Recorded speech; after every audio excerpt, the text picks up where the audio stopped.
పేద మధ్యతరగతి ప్రజలకు కార్పొరేట్ స్థాయి వైద్యం అందిస్తున్న పంజాగుట్ట నిమ్స్ మరో ముందడుగు వేస్తుంది. ఆధునిక సాంకేతికను వినియోగించుకునేందుకు సిద్ధమైంది. వైద్య సేవల్లో ఏఏ ల్యాబ్ ఏర్పాటుకు కసరత్తు చేస్తోంది. దీంతో రోగుల సేవలో కృత్రిమ మీద వినియోగం పెరిగేందుకు ఏఏ ల్యాబ్ దోహదపడుతుందని భావిస్తుంది నిమ్స్ యాజమాన్యం. ఏఏ టూల్స్ వాడకంతో రోగులకు మరింత ఖచ్చితమైన, మెరుగైన సేవలు అందుతాయని చెబుతోంది యాజమాన్యం.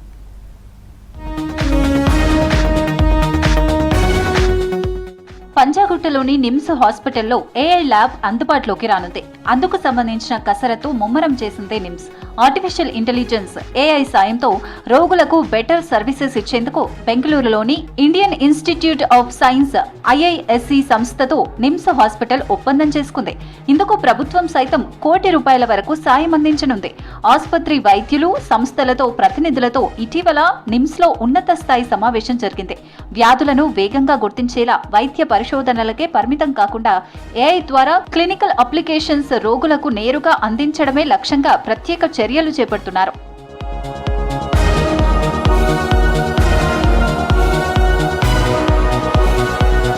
ప్రధానంగా రొమ్ము క్యాన్సర్, కిడ్నీ వ్యాధులు, మధుమేహం, రక్తనాళాలకు సంబంధించిన వాస్కులర్ వ్యాధులను ముందుగానే గుర్తించి చికిత్స అందించేందుకు ఏఐ ఆధారిత పరిజ్ఞానాన్ని ఎలా ఉపయోగించాలనే దానిపై సంస్థ ప్రతినిధులతో విస్తృతంగా చర్చించారు.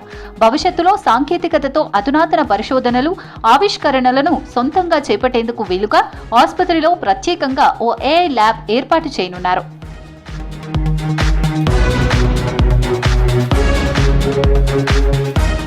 ఏఐ టూల్స్ వినియోగంతో కీలక విభాగాలపై ప్రత్యేక ఫోకస్ పెడుతున్నారు. నెఫ్రాలజీ, రేడియాలజీ, క్యాన్సర్ వంటి విభాగాలకు సంబంధించి నిమ్స్ వైద్యులతో IISc ప్రతినిధులు వేరువేరుగా సమావేశమై ప్రాధాన్య అంశాలను గుర్తించారు.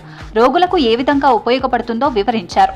నిమ్స్ డైరెక్టర్ డాక్టర్ బీరప్పతో IISc professor Sundar Swaminathan, chief project manager pro Phanindra భేటీ అయి ప్రాజెక్టులపై అవగాహనకు వచ్చారు. తొందరలో ఏఐ ల్యాబ్స్ నిమ్స్ లో అందుబాటులోకి వస్తే రోగులకు మరింత మెరుగైన సేవలు అందుబాటులోకి వచ్చే అవకాశం కనిపిస్తోంది.